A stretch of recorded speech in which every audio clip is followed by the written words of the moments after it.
हम बचपन से हर गली, हर सड़क, हर चौराहे, हर गांव या हर शहर में ये सूचना पट्टी देखते और पढ़ते आए हैं। हमने ये भी देखा है कि एक सड़क बनने के बाद संबंधित विभाग को याद आता है कि यहां तो ऑप्टिकल फाइबर लगाना बाकी था, या कुछ दिनों बाद गैस पाइपलाइन बिछाने के लिए फिर से खुदाई शुरू हो जाती है। कहीं सड़क और रेल तो पहुंच जाती है, लेकिन इन दोनों को जोड़ने के लिए आवश्यक लास्ट माइल कनेक्टिविटी नहीं पहुंच पाती। इन सभी के पीछे सबसे बड़ा कारण है कि अलग अलग विभाग अलग अलग काम करते रहते हैं, और इन सब का परिणाम प्रोजेक्ट के पूरा होने में देरी, लागत में वृद्धि और आम जनता को परेशानी। ऐसा भी देखा गया है कि एक प्रोजेक्ट तो पूरा हो गया, लेकिन दूसरे प्रोजेक्ट के साथ कोऑर्डिनेशन के अभाव से जनसामान्य को उसका पूरा लाभ नहीं मिल पाता है।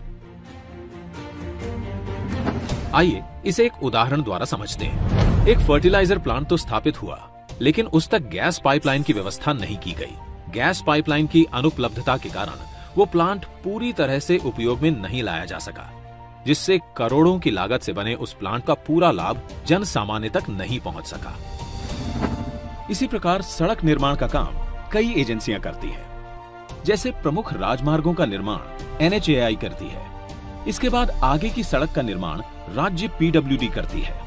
दूर दराज के गांवों की सड़कें प्रधानमंत्री ग्राम सड़क योजना के अंतर्गत बनती हैं, और सीमावर्ती क्षेत्रों में सड़कें बॉर्डर रोड ऑर्गेनाइजेशन BRO बनाती है। किसी भी एक विभाग के मध्य कोऑर्डिनेशन के अभाव से लोगों तक सड़कों का पूरा लाभ नहीं पहुंच पाता। सरकार ने देखा कि इंटर डिपार्टमेंटल कोऑर्डिनेशन के अभाव से प्रोजेक्ट कंप्लीशन में बहुत विलंब होता आया है। सरकार के अलग अलग विभागों ने अपने सिस्टम को किया फास्ट ट्रैक। पिछले 7 सालों में माननीय प्रधानमंत्री श्री नरेंद्र मोदी जी के नेतृत्व में तमाम ऐसे प्रोजेक्ट्स बने हैं जिसमें सारे विभागों ने समन्वय के साथ काम किया, जिससे बड़े अच्छे परिणाम आए। जैसे कि रेल मंत्रालय ने कॉमन ड्राइंग अप्रूवल सिस्टम का गठन किया और उसे भी कर दिया ऑनलाइन, जिससे सारे अप्रूवल्स एक ही पोर्टल पर मिल जाएं। भारतीय रेल की इस गति से 6 महीने में मिलने वाले अप्रूवल्स अब 2 से 3 महीने में ही मिलने लगे हैं। इसी प्रकार पर्यावरणीय मंजूरियों के लिए भी 3 अलग अलग ऑनलाइन सुविधा आरंभ कर दी गई है, जिसके अप्रूवल्स में पहले करीब 2 साल का वक्त लगता था। अब ये अवधि घटकर महज कुछ महीनों की हो गई है। रोड परिवहन ने नए नेशनल हाईवे और एक्सप्रेसवे के राइट ऑफ वे के एक्विजिशन के साथ यूटिलिटी कॉरिडोर का एक्विजिशन करना शुरू कर दिया है, जिससे सड़क के साथ साथ optic fibre cable, telephone, power cables को भी साथ में बिछाया जा सके, और उसके लिए अलग से राइट ऑफ वे एक्विजिशन करने की जरूरत ना पड़े। इन सारे प्रयासों से यूटिलिटी लगने में बहुत तेजी आ रही है और इनका लाभ जन सामान्य तक जल्द से जल्द पहुंच रहा है। इसी प्रकार दूर संचार विभाग ने राज्य सरकारों की मदद से राइट ऑफ वे के एक्विजिशन की प्रक्रिया को सरल बनाया है, जिससे टेलीफोन और OFC केबल डालने की प्रक्रिया तेज हो चुकी है, और अब टेलीफोन और इंटरनेट कनेक्टिविटी गांव-गांव तक पहुंचाई जा रही है। अब समय है इन प्रयासों को इंस्टीट्यूशनलाइज करने का। जब देश आजादी का अमृत महोत्सव मना रहा है, तब समय है इन प्रयासों को गति देने का, शक्ति देने का।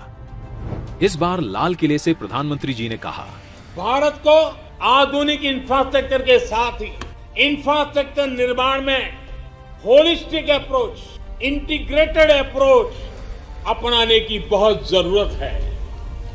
आने वाले कुछ ही समय में प्रधानमंत्री गति शक्ति का नेशनल मास्टर प्लान करोड़ों देशवासियों को सपना करने वाली एक बहुत बड़ी योजना लेकर के हम आपके सामने आने वाले हैं। लाखों नौजवानों के लिए रोजगार के नए अवसर लेकर के आने वाली है। विकास में गति की नई इंटीग्रेटेड और होलिस्टिक अप्रोच की शक्ति, यानी कि प्रधानमंत्री गति शक्ति, national master plan for multi modal connectivity. इसके अंतर्गत इसरो द्वारा विकसित BISAG-N इंटीग्रेटेड पोर्टल पर 16 मंत्रालयों को जोड़ने वाले 200 से ज्यादा लेयर्स काम कर रहे हैं, जिससे सभी विभागों को एक दूसरे के काम की मिलेगी विजिबिलिटी।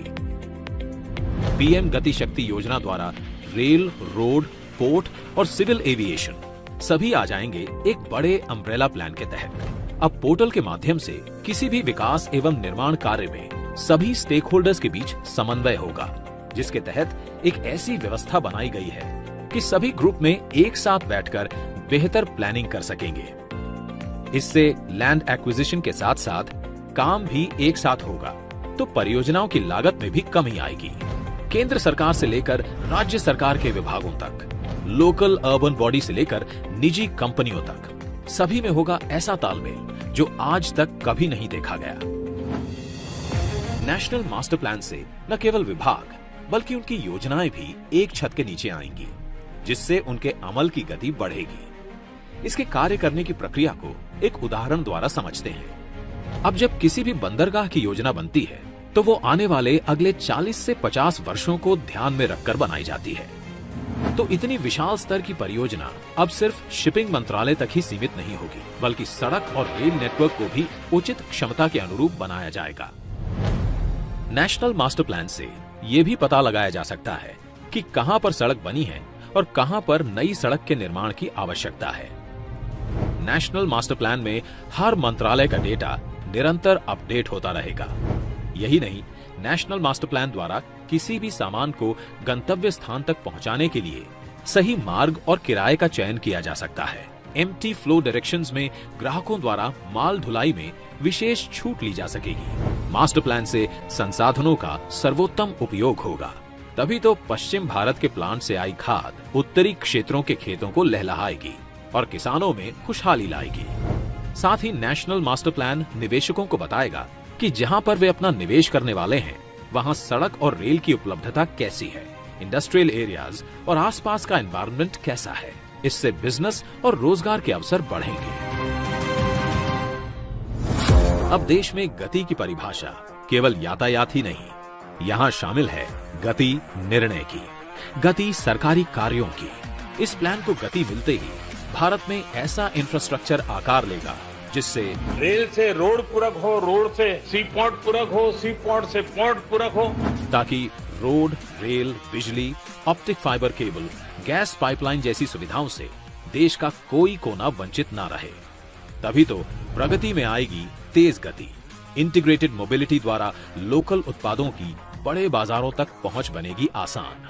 हमारे उद्योग भी होंगे कंपटीशन के लिए बेहतर तैयार और निर्यात होगा सुगम और देश की अर्थव्यवस्था के चक्के तेजी से घूमेंगे।